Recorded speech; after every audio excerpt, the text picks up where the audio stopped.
All right, everyone. Welcome out to this month's webinar titled Sponsorship Activations Crafting Assets That Land Lucrative Deals. My name is Jesse Thane. I'm the Director of Marketing here at Sponsor CX.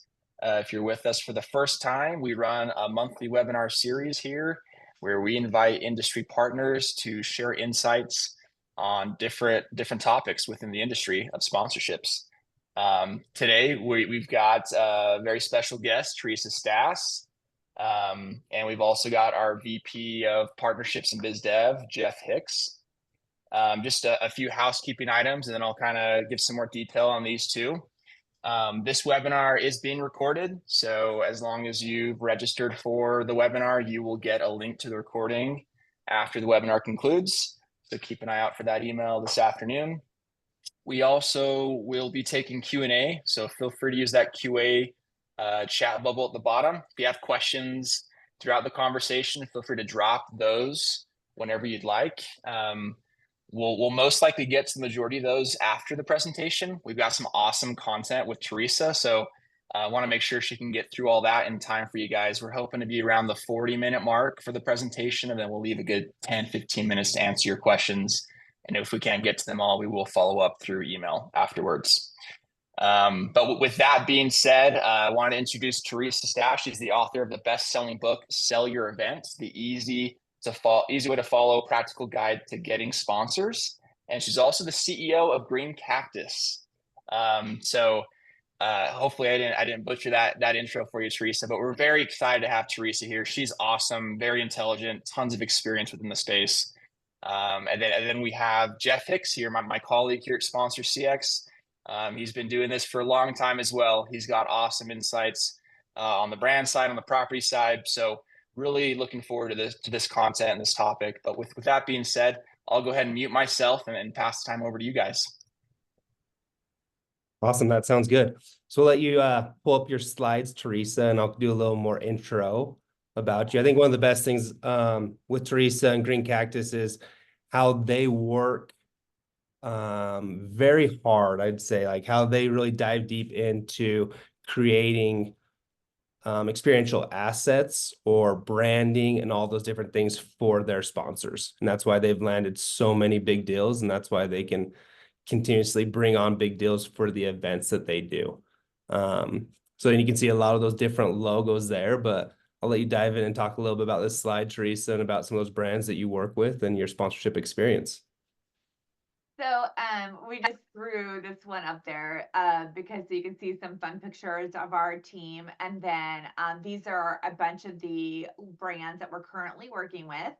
And then on the white side are the current projects that we are working with as far as the event side. So the festivals that we currently are working with and events that we have. So that's sort of a snapshot of us in a nutshell, I guess. That's perfect. I think one of the best things, like I said, is you really dive deep into talking with the different sponsors that you work with and partners, discovery, figuring out what they want to create. And then you go and take those objectives and then you make things happen. And that's what we're really going to talk about today is how you create those experiential assets for these different partners, whether you do it for them or you work collaboratively with them to do it, either way. But yeah, let's dive in. Yeah, so I think the first thing is when we talk about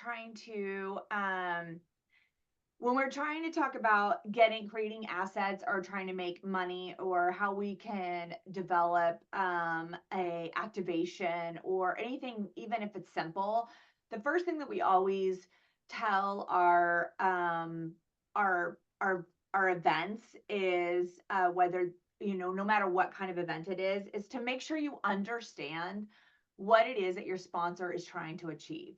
So these are 4 questions that I always try to get. For some of these are double questions, but I always try to get out of my my prospect before we pitch. So they're very simple. What is the sponsorship goals? What are they hoping to achieve from their sponsorship of the event? So if you're on the property side, what are they trying to get out of doing this? Can they share an example of a sponsorship they considered successful? Sometimes when you understand what they've done in the past that worked for them, you can expand upon that. Sometimes you can replicate it. You don't always have to reinvent the wheel. Nobody says that you have to do something brand new every time. If it worked really well, then maybe you can replicate it. How will they measure that success? That's something else. Like everybody, all of these brands measure their success in a very different way. And sometimes if you're not on the same page of how you're measuring it, that can really set you, that can, that can kind of not set you up for success if you don't understand how you're getting that measured. So make sure you understand that as well.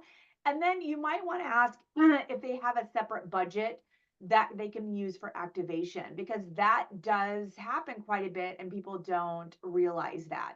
So if you are in a situation where perhaps your event can help them put something together, and I'll show some examples of this. There's a lot of times where where brands will only have one, like they may only have one asset or one traveling mobile situation, or they only have one thing that they can do at a time. So if, let's say your event is happening at that same time and they're like, look, like we're currently talking to a really popular clothing brand for a festival, and they want to do our festival, but they said straight out, we're already booked for something else. And so us going to them and saying, look, let us create something for you that's somewhat passive, that will help you be a part of our festival, that we can put together, that maybe is passive but also somewhat interactive, like a photo booth or something where you can collect information, but you guys don't have to work it, you don't have to be there.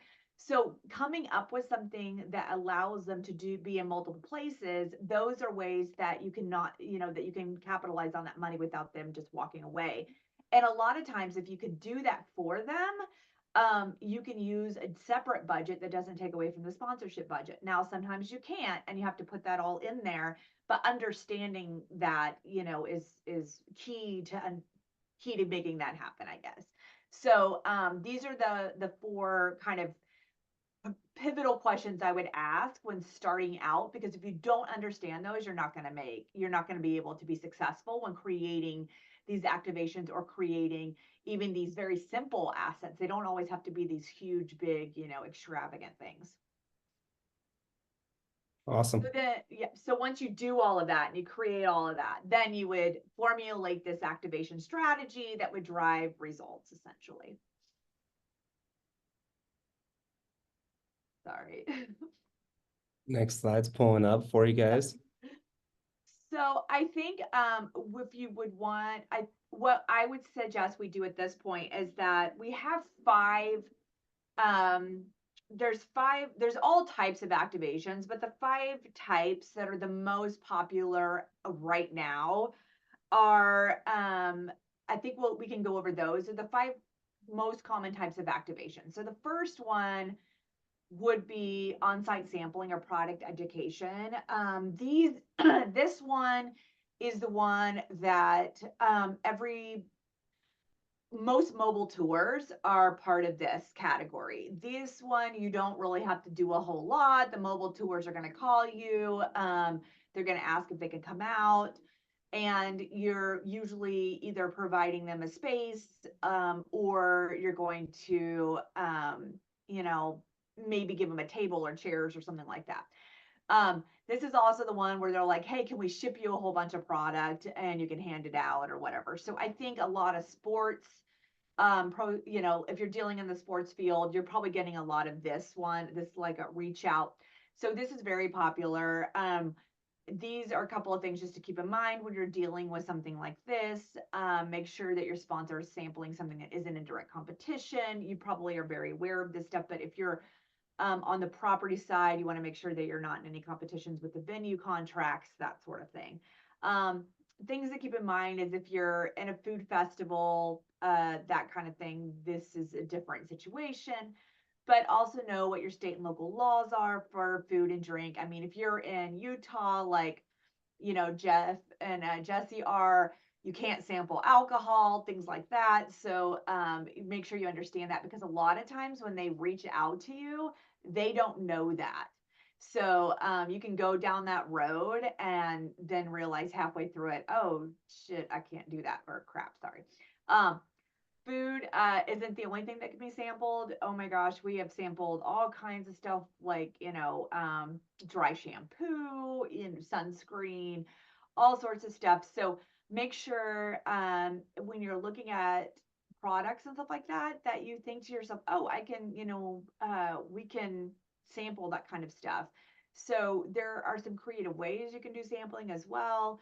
Like I said, with the dry shampoo, things like that, like you can team up with different, like if you're doing festivals, like there's, sorry, early morning for me, there's,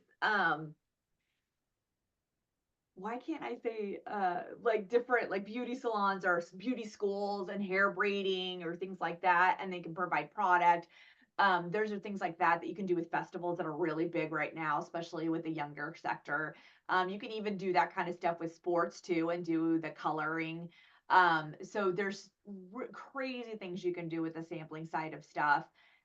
There's all kinds of products you can do with, like, even if you're doing a bar and they have like the glitter that you can put into drinks. Like there's all kinds of stuff you can do with sampling. So those are great ways to do it, and also restricted. I would also suggest that you restrain your full can sampling to exiting. That's also something else that people don't think about, because it can slow down your sales. I was going to ask, with the sampling for people out there, is there a way that you typically, when people ask you to sample goods or a product, that you ask for budget when they ask you that? Do you have a tactful way of doing that on your end that we could share with everyone? I would just ask them. So I think it depends on what it, like, if it depends on what the value is to the event. So there are some events that are like nonprofit events or community street fairs or things like that, that having product or having something there to hand out is of value to them. So we'll have events where, oh, they just, if they get $1,500 and they can hand out product, that's like a big win to them. Then we have events like, let's say, like these are examples of Hood to Coast right here. They get bombarded with people wanting to hand out samples. So they will not even let you, can't even come on site to hand out a sample for less than $10,000, because they don't need it. So it kind of, I think, depends on it. The ratio, I mean, a fair price for sampling is anywhere from 50 cents to $1, I would say, per person on handing out samples. Now, if your staff has to hand them out, that's another thing. Like if you don't have the staff who's having to hand these out, or if it's a pain to do it, if they're handing it out, if they're just wanting a booth space and they're going to hand it out, and you're looking for things to do and things to hand out stuff, then, $2,000 for 10 by 10, depending on where you're at, could be totally fine. I think it just depends on the event. But if you're like, a college or a pro sports, or you're a large festival, then that kind of stuff isn't as high value as somebody who's like at a street fair or doing a community event, and having something like that could be a draw. So I think it just kind of depends on what you're looking for out of it. They do, as much as they will tell you they don't hurt sales, they do hurt sales. So full can sampling does hurt sales. So if you're going to do it, understand that, and know that's the case. Um, and then if you don't care, like if you don't have anything to do with the snack bar, or you're not really selling drinks, or that kind of thing, then that's fine. Like Hood to Coast isn't really making their money off of, the bar out there. It's Concession one area. day, so they don't really care about that kind of thing. Festivals do care. So maybe sample on your way out, or put them in a location that's far from the bar, that kind of thing. So, or do sampling hours. They can sample for 2 hours or something like that. Yeah, a way to earn their business though is being like, hey, I know you might not have the manpower to get these products out. Yes. We'll do it for you. We'll get them Yep. out to the attendees and things like that. And then Yep. on the way out, it's a great idea. So if you Absolutely. want to affect concessions, you can do it on the way out when everyone's leaving, where you Absolutely. earn their dollars for them and you work hard for them. Absolutely. They get your Yes. pictures, so you getting their product in tons of people's hands and you send it to them, Absolutely. make them happy. Yep. Yep. And you can do it with volunteers depending on your event too. So that's an easy one. Okay, so then the next one would be social worthy activations are huge right now. Huge. So things to keep on mind on these, is there anything that's going to create, generate social media buzz? So things to keep in mind, easy to go to ideas. Photo booths, I always say when in doubt, create photo booths or photo activations, any kind of social media sort of like where people can take pictures. So photo booth technology is super easy right now. I mean, anybody can freaking make a photo booth at this point. You can buy one and keep it and reuse it all the time. The apps are super easy to use now. You can run it off an iPad. So at this point, I mean, go ahead and rent one. Like they're not expensive to rent, and most of them come with somebody to work them and run them and stuff like that. But they're super easy to do it. Our agency just bought a full mirror one because it was just so much easier for us to do it versus Justin probably doesn't agree, who's on here, because he's having to do the software for it. But um, they're great. The key to this kind of activation is to make it easy for the patrons to take pictures, to hashtag, to do all that kind of stuff. So make it clear, make the directions clear, put hashtag us to win this, that kind of stuff. Creating fun places for people to take photos is huge.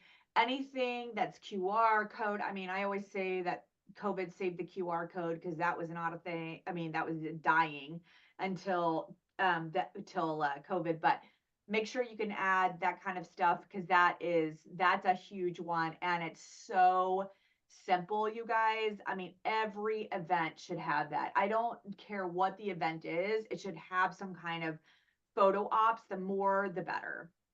Uh, Here's a couple I was of, gonna oh say yeah, go ahead.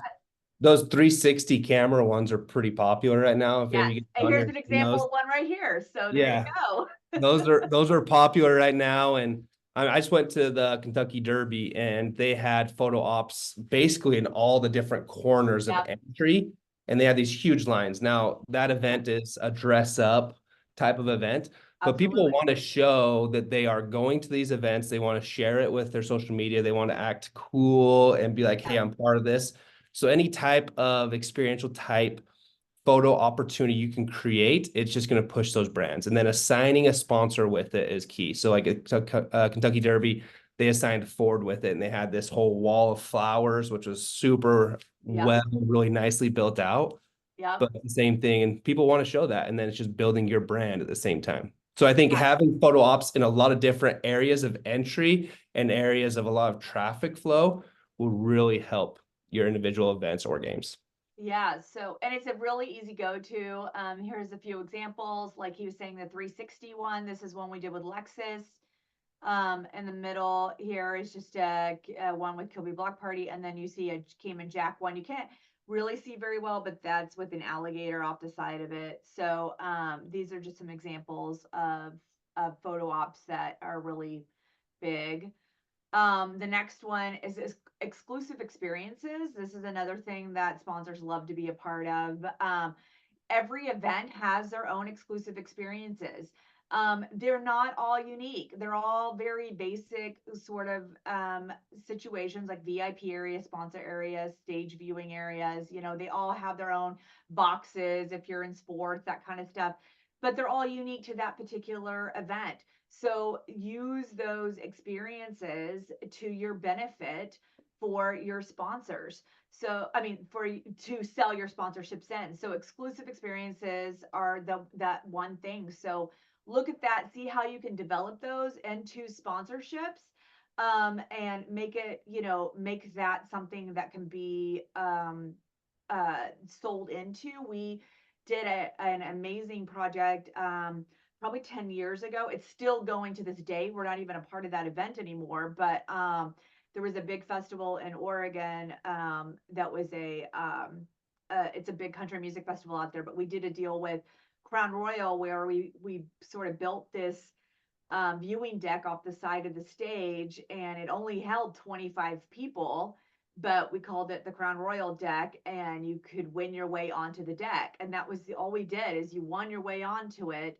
but they got to run this contest in all of their like all of their stores and that kind of thing. And so everybody looked at it and was like, how do you get on that deck? And that's what the contest was. It was like everybody wanted to be a part of that. And they're still doing that concept. I don't know if Crown Royal has it anymore, but the deck is still there and they're still doing that. Here's some examples of that one. This one we did with Tequila Heredera at a different music festival, at Country Fan Fest actually. And this is for VIP, and as you can see, they've got they're doing special artist shows. So that's what this is an example of. And see, like with that one, that was already happening. Like we just took something that was already happening and tied it into something. So like that one wasn't even something we had to create for them. It was just something that was already happening. Put a Okay. little bit of work into it to make it feel like it's even bigger than it was, but it was already Exactly. happening. Exactly. Use You don't something. always have to generate this huge concept, you know. Okay, so lead generation and data capture behind like sampling, this is probably the second largest one that you're going to see pop up everywhere. Like this was one of those trends that has never gone away. This is why they're doing it. They want their lead generation, their data capture. They're trying very hard to get this kind of stuff. So things to keep in mind, if this is done well, the activation is usually going to provide something in exchange for this information. So they want a gift that they can either walk away with immediately, or they want some sort of prize that captures their attention. It needs to be something big enough for them to be willing to jump through the hoops to get it. And then to capture this info, or they want some sort of activity. So, you know how we talked about those photo booths? People love the cool photo booths. So if you set them up in a really cool like situation where they can take pictures with their friends and a really cool backdrop or whatever, they're more likely to go ahead and enter their information or enter their phone number or something like that right away. So make it super simple, make it easy to enter. Don't have them filling out this whole thing. A really great example of this is we just saw, now we didn't have anything to do with this. We just work with them in all of our events, but State Farm we've had at several of ours, and they'll turn you into a bobblehead. Now you would be surprised at the information people will fill out because that thing is kind of extensive, but people will fill out a whole bunch of stuff and then they get themselves turned into a bobblehead for free. So that was like amazing, but that's kind of on the high end of something versus something simple like a photo. Or this one is kind of a cool example. This was up coast, so they had these amazing electric motorcycles, and we did this at Hood to Coast, and you got to ride it on this beach track. So you'd fill out a little information, you ride around on the beach track. People loved it. They were using it all day long. This one was a really simple one with Hardy and eBay Motors. They got to scan right here, fill out the information, and they got to walk away with a gift right away, and then also enter to win some sort of VIP Hardy thing. So those were a couple little simple ones that were easy to do. The Upco one, we actually helped put that whole thing together. The Hardy one was a mobile one, so we didn't really do much with that except for help put the contact and all that stuff together. So um, then the last one is apps and augmented reality. This one kind of goes back and forth, but right now this is a very high trend. Apps are huge because right now it's hard to get information about with Apple's new stuff, and it's hard to it goes back and forth on tracking people. But with the apps, I think a lot of events are realizing now how important those are. I don't think apps are for every event, so I will say that I think some events are a must for apps, and some events are not. But these are really, really important for, especially for music festivals that have multiple stages, things like that. I think events that have reoccurring, like pro sports, any kind of sports, honestly, should have an app, that kind of thing. But the type of information you can get from having an app is amazing. Then augmented reality is really growing as well. So those kinds of things are really important to get ahead of. That's a trend that's going to just keep growing. So if your event involves, here's some things to keep in mind if you're deciding whether or not it's worth having an app. If your event involves multiple days, stages, programming, an app can be a perfect way to engage your attendees. Not all audiences are created equal. So I think if you're like a state fair and the majority of your audience is older, I don't think you necessarily need an app, to be honest, because they're probably not going to use it. If an app, event apps generate valuable data and insight, like, so some of the stuff that we can get like off of our apps are like, we send out different, you can send out different notices, push notifications. These are examples of how we use the app with different sponsors.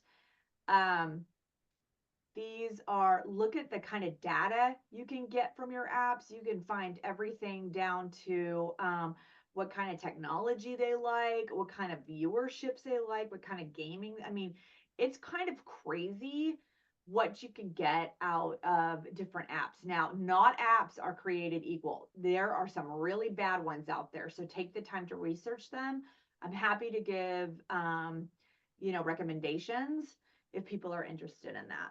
I was going to say too, you use that data with prospecting in your Yes, future events and things that 100%. you do as well. So I know a big thing you talk about is how to align demographics with who's going to be at your events and with those pitches that you're giving to those potential prospects or even current sponsors for renewals. And so you're giving all that data to them.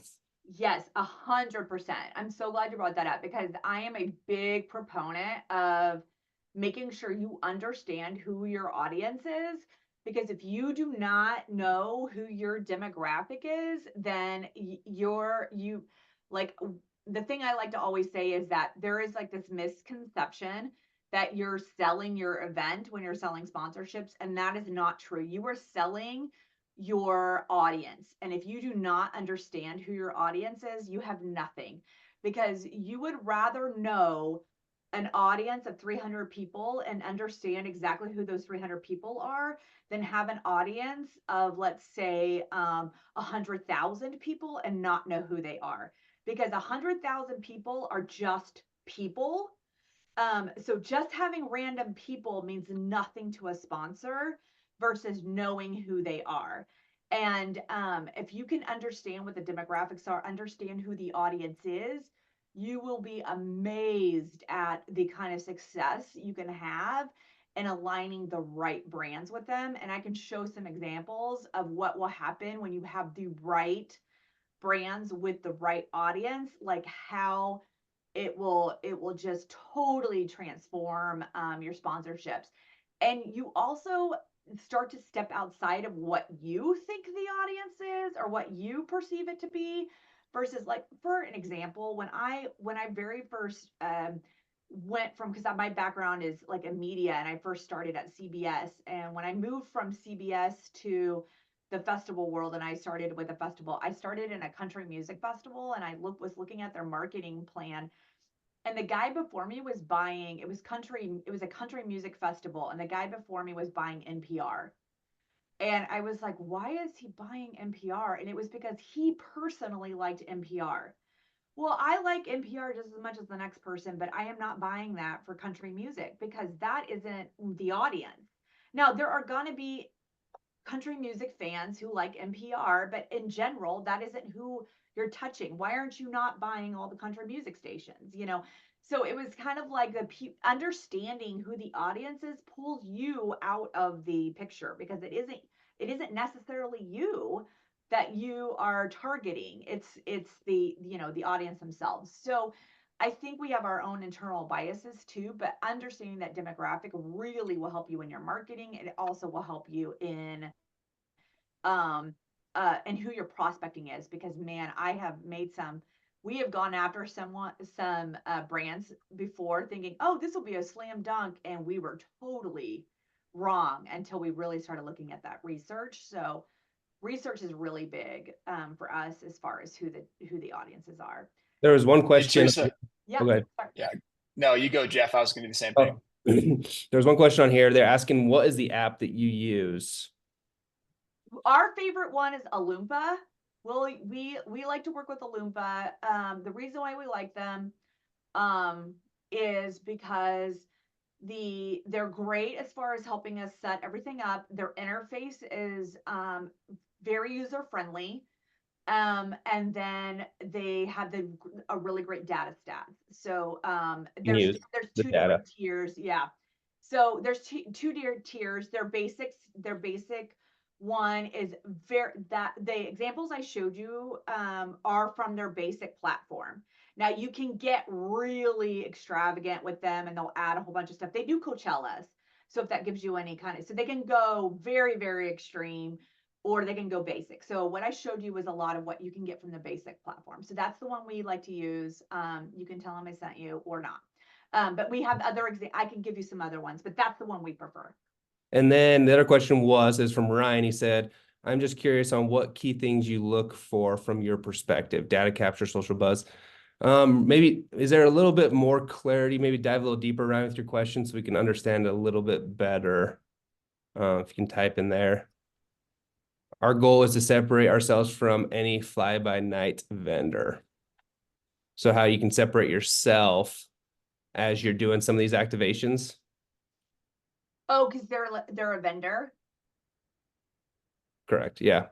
So separate themselves with these activations. Oh, because they work as well, I think reputation is really the biggest thing. Like when we're dealing with vendors for stuff like that, I mean, I always work with the same people or try to work with people that are reasonable as far as cost goes, and then also are always uh have a good reputation and always show up and do what what they say they're going to do. So someone who's going to make your life easier. yes. Right? Someone who's going to show up, make your life easier, and then whatever you're looking for in any of Reputation these is the way, activations. because if I'll tell you, it's a really small world. So like if I use somebody, like most of the vendors I work with originally have been referred to me. So if someone refers them to me and I use them and they do a great job, I'm going to use them again. And I'm going to tell somebody, like I just referred, a Loompa to somebody. They don't pay me, I pay them. And I just told you about them. Or like Sponsor CX. I use Sponsor CX. I pay Sponsor CX, but when people ask me about the program, I'm telling people about them, So it's like that's what I'm always willing to give people a shot as far as vendors go. I'm always looking for people, but I think it has more to do with, how they perform. And if it works great, then I'm going to tell people about them the next time. So but Let's man, if you get screwed once, because you're answering to big, especially for us, we're answering to big brands. So if crap goes wrong, it's like that's it. I can't do it again because that's our company on the line. let's jump into a bunch of these examples Yeah. and we're getting closer on time. We want to make sure. Yeah. So we can kind of squeeze through. How much time do we got? We got About okay. 10 We got a little minutes. bit of time. Okay. But let's dive through these. And our goal here is to give everyone on the call creative examples that they can maybe Yeah. take back and use Yeah. themselves and just get those creative juices Yeah. So here, going. And these are all examples that we did, so that I can show you. And these are all ones that we kind of bootstrapped. So I'm trying to show you guys ones that you can do. That these are not some fancy ones that we hired some big agency to pull together. I mean, yes, we're an agency, but we are not an experiential agency, which is a different kind of agency. So, the first case study was Chartway and Country Fan Fest. Chartway is a brand new credit union at the time that was coming into the state of Utah, and they were trying to get in, but all of the sports, all of the different events were already taken by their competitors. So they were trying to get into the festival world. They wanted to build brand awareness. They wanted to make a current members feel special, and they wanted to encourage new accounts to be open. They came to us, these were their objectives. We asked them what it was that they wanted to do. So we came up with the idea, brand awareness through signage, marketing, social content. Member received, they wanted to do perks. So we got them free parking, access to a viewing area next to the stage, special ticket price discounts, branded ATMs, no ATM fees for members, and inclusion in special contests. So we built this whole thing for them, brought this in. They got all these perks. Now we say free parking, but it was limited parking. It was the first like 50 cars that showed up. They wore these little lanyards. They checked in. They felt really special. All they had to do was show their ATM card. This became so popular. We ran this for 4 years. That there was a lot that people were actually signing up to be a credit member on site just to get into this area because there was no shade. So Had identify the AC, problem. AC too, right? Had the Yeah. AC that people Yep. wanted it hot. Yes. So identify a problem that you have at your event and then make have the sponsor be the solution. So the problem at this festival was that there was no AC.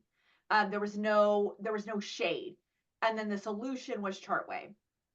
On this one was, you know how I was talking about, let's make sure that we do this, that you identify your demographics, you understand exactly who your people are, who your fans are, and then align them with a brand. Make sure that the brands are completely aligned. This is a perfect example of this. So Thread Wallets, and Kilby Block Party, we did one single post. It was a giveaway. Now it's a great giveaway. The single post on this giveaway it actually generated more. I think it was when it landed, it was over 8,500 comments. But within 30 minutes, it was at 3,500. But this one post generated that. And it's because the brand thread is perfectly aligned with this audience. And this is an independent festival. This isn't some, this isn't like a Live Nation event or something like this. So this is why I say make sure that you align your events with the right audience. I mean, align your audience with the right sponsors. Okay, and then this is another one of where I was talking about how if you don't, if your brands can't, they're someplace else and they can't help you out, or they want to sponsor, but they can't do it themselves. They can't build it out themselves. This is an example of that. So Jack Daniels wanted to be a part of Country Fan Fest. They had been for a couple of years, but they were talking about having to decline because all of their assets and their resources were tied to Sturgis that was happening the same week as this particular festival. So we went back to them and said, hey, if you'll send us some stuff, we will build out this open air saloon for you. So that's basically, and you can see the strategies and everything here, but since we're running out of time, I'm just giving you an overall view. This is an example though, where you work hard for your people and you try to creatively answer whatever their dilemmas are and then make things happen for them. And I think that's a huge part of sponsorships is just figuring out that piece and tying it together. And the more you do that and the more you help them with call to actions and really drive dollars for your sponsors, the more success you will have that year and in future years. Right. So we were able to work with, we have a really great relationship with K2 Creative, who does a lot of our printing and some of our special large print format stuff. We worked with them and I sourced a whole bunch of stuff of me personally off of eBay, and then they sent us a bunch of stuff too. This is $1,000. I'll probably be honest, we probably spent about $2,000. But we worked with our bar team and everything. And so we actually built this whole thing out. It didn't really, I mean, we sourced these like Adirondack chairs from Amazon, and then Christy from K2 built, decaled out the chairs. Jack Daniels did send us this trailer. So we had those, but we had this pallet wall built out, and all of these signs we sourced out from like eBay from all over. And it turned out to be this sort of open air saloon. And it was actually the most, it was a total vibe.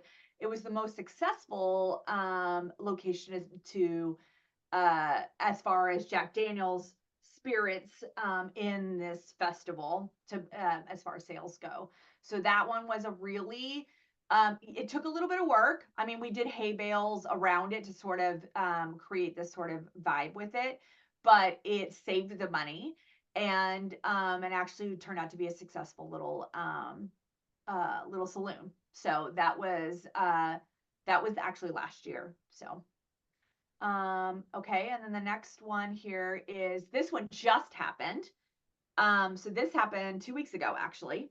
So Skull Candy, I don't know how many of you are familiar with it, but they are a headphone company, and this is one of those things where you just have to you have to know what you have to work with. So Kilby Block Party is this huge indie music festival in Utah, and it happens to be located right next to a skate park. So we were able to create this whole skate competition, and they brought in all of these pro skaters. But we actually put this skate competition together with these pro skaters. So it turned out to be amazing, as you can see, and it just turned out as another activation within the festival, and it operated just like another like another stage. So this festival has 4 stages. So with this particular Skull Candy skate park, ended up with like 5 different stages essentially. And let me see if I can. We also did, here's a couple of other little things. We did another giveaway. This is for the Crusher Cup, and then we highlight it. We also tied it into the stage recognitions here, and then they had a little vibe lounge on the site of the actual event itself. Then the last one here is the Ford Lightning Lounge. This is yet another example of us putting together something for the brand, because they themselves were not available to do it. But they also, Ford is very much tied to country music or to that brand. For them to be tied to an indie festival was a hard sell. I'm not going to lie. I really, really wanted them to be a part of this music festival. And so we really had to talk them in to giving us a chance. And we had a really great relationship with them. So we were like, please give us a shot at this. You guys have other things besides just trucks. So let's look at it. They have this whole line of electric vehicles, which is very important to that kind of audience and to that crowd that was at this indie festival. So let us give us a shot. So they let us go in and take this and kind of create something that would resonate with that particular audience, that was separate from what you would think with all the Ford, with the country crowd, and the horse crowd and that sort of thing. So we created this whole chill zone, and this is what we took. So we started with this thing. And again, we did this. We did not hire we did hire some rental companies and things like that, but we did not hire like an experiential company. And so we took this thing, and then we turned it into this. Now this is a good photo because there's not a lot of people in it. It was packed. But we created, as you can see, the photo ops on either side. These photos but it got so packed that you could hardly walk. But we put the swings in there. We had a graffiti artist come in and do all the tables. One side was a rock and roll wall with the Bronco, and then every single table area right here, like all of these tables, all had charging in them, and it was called the Ford Lightning Lounge. And so every vehicle in it was electric as well. It was a total slam dunk. They were super happy. We also tied it into the stages, and then we branded everything tied to the stage. So we made it all very much very kind of passive. So it wasn't super aggressive. Everything was a scan to enter for lead capture because they wanted lead capture. So you can see the QR code. There was no salespeople there because this audience isn't going to go for that.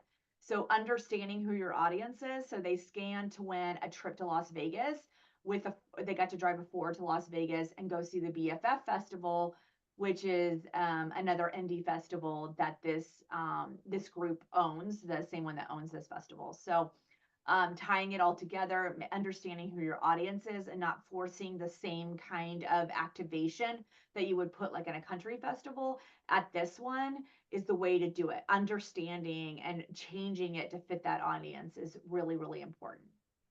And then there's that. So we can actually, because of time, we can go ahead and wrap it up here because these are just photo examples. These aren't so these are just different things that we have seen at. Yeah. Any questions out there that you guys want to ask to Teresa about any of these different ideas she shared, or prospecting a little bit like she talked about, or any of the activations? Really awesome presentation, Teresa. I thought this was super insightful. Some really cool examples. Yeah, I know I learned a lot personally. I thought that was really, really exceptional. Thank you, Teresa. Thanks. Looks like we got a question from Stephanie. What is ETW and how does it work? Oh, ETW, I'm sorry. That's just slang for enter to win. Enter to win. Okay. Yeah, Perfect. sorry. To win, to do QR scans that way, or Yeah, yeah. So if you can do a QR code for an enter to win, so I would you'll set up. It's super easy. You can just set up QR codes so that they scan to an enter to win on your phone or something.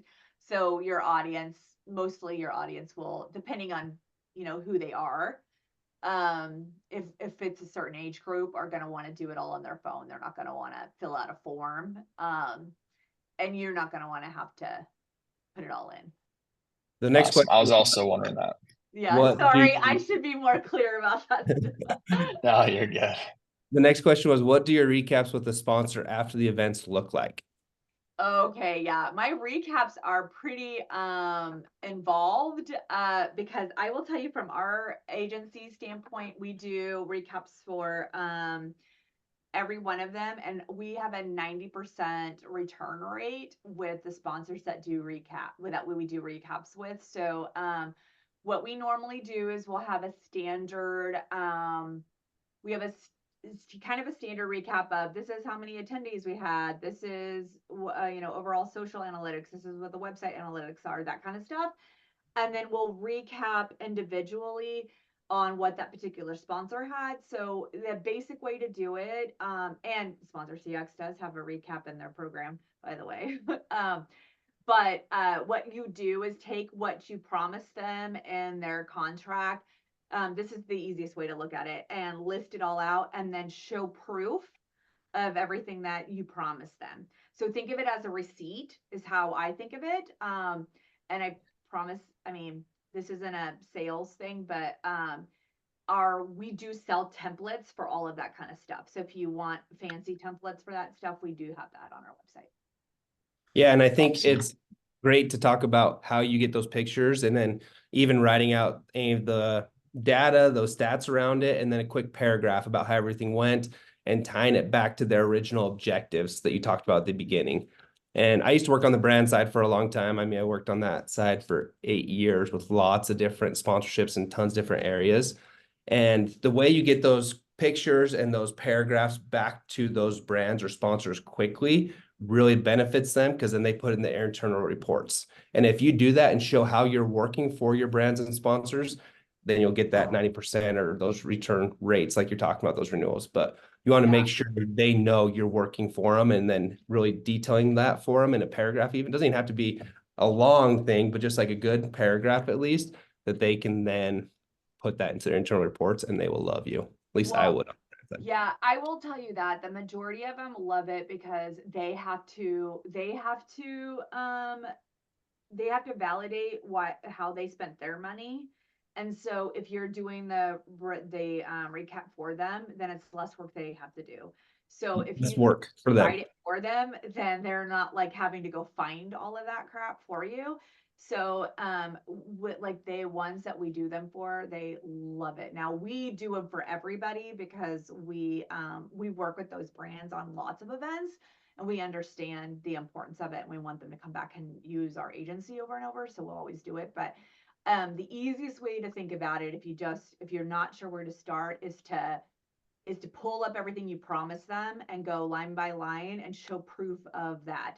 I mean, we'll sit there. I have, like interns, or we have a couple of like gig workers or kids, like 18, 19-year-olds that work for us out at events, and they'll actually literally stand there and take pictures of every single slide that shows up on the big screen, like all of that stuff, because I can't even tell you, like that's the little stuff that they'll be like, I never saw my slide. And you're like, well, I promise you was there, but you can't call them a liar. So you just stand there and I take pictures of the banners on the fence line, like take pictures of everything you promised. And then you can show that you did it. And then also document anything extra you gave them as well. Added value is always Awesome. huge. The brands you keep track of that. Maybe talk a little about the speed and efficiency, or like how quickly you get those out to them, because I Yeah. think that's a big part. Yeah. So, I mean, for us, ours, we try to get ours out within 30 days. We do ours within 30 days. Now, ours are usually bigger, so and a lot of people are, exhausted. So if you can do it, I do it within 30 days. Don't do longer than that because they're excited afterwards. They want to talk about it afterwards. I would also send at the very minimum, send out a little survey at the very minimum. If possible, try to have a conversation with them. So when you have it, maybe send it to them and say, hey, we'd love to have a debrief call, because that is when you're going to find out if something went wrong, if they can fix something, if there's something they'd like to do better. If you wait and don't say anything and then you ask like the next renewal, that's when you're going to find out if they were mad or whatever. If you just send out a little debrief survey and say, what did you think? Is there anything we could have done better? How is the communication? I mean, we have templates for all these surveys too. We have it all dialed so that you don't have to create all this stuff.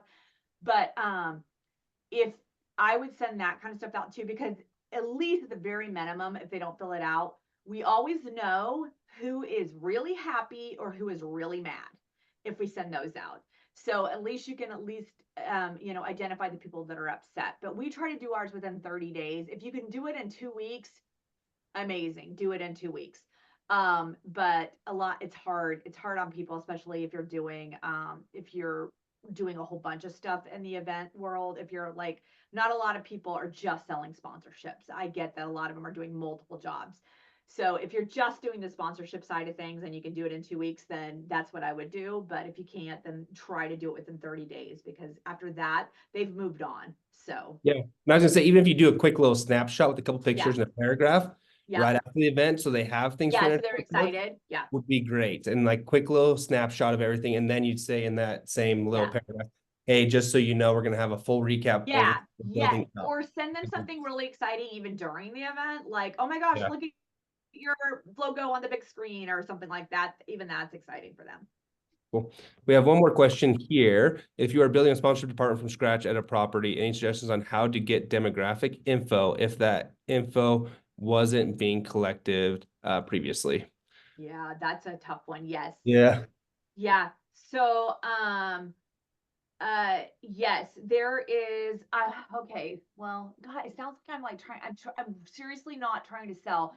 I do have like 15 ways of doing that in my book. Couple things. Can you tell me what your property is real quick? I think one of the things you could do is you could relate it to someone else's property, even try to get a little Yes, help. that's a quick way of doing it. Depending on what type of property it is, if you have any kind of a social following, that's the first way you can start doing it. There is Okay. analytics based off the websites and social that helps give you some guidance on that. Basing it off of another type of similar property is a great idea too. Surveying is perfect. So if it's like a festival or kind of an event, because a lot of times Convention I get center. that question about like Convention what if it's center and theater is what he said. a theater Yeah. group? Yeah, so Okay. convention center, theater, and arena. So different Okay. fans or different attendees that are coming through. You potentially could, if you're a convention center, you potentially could ask some of the shows that have been there. If they Yeah. have information. Yeah, like That's ticket gonna help sales you. are great for some of that stuff. You might go ahead and suck it up and hire a group to come in. Oh, I've got some suggestions on that too, to come in for one or two of the shows, or you don't even have to, but there's like surveying software you can do, just have a couple people out for a few of the shows. That would be perfect too. But with it being a convention center too, you can also use your the demographics of the actual area too. You could just use your regular your city census probably would help as well, because it's all going to be different based off what's out there. The Um, do you have a slide, Teresa, some of your information in case any of these people want to reach out to you or need your help in any way? She does have her book, which can help you, and then she also oh yeah, can here's my templates, things like info. that. So that's our email, and then Facebook, Instagram, we're at Green Cactus CA.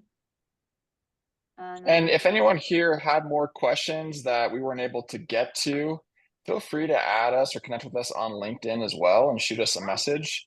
We'll follow up with an email probably sometime this afternoon, just with some more links for more information as well. So if that's easier, feel free to reply. We'll forward those questions on to Teresa and Jeff. But go get the book. Yeah. Yeah. And we'll send you a in that email, I'll send you a link for a free resource page too, because we post a lot of free resources. Awesome. Well, thank you, Teresa and Jeff. We're about at our Guys. time limit now. This was awesome content. If you guys have any questions, feel free to reach out. But this concludes our webinar today. Thanks, everyone. Thanks everyone for coming. We appreciate you. Bye.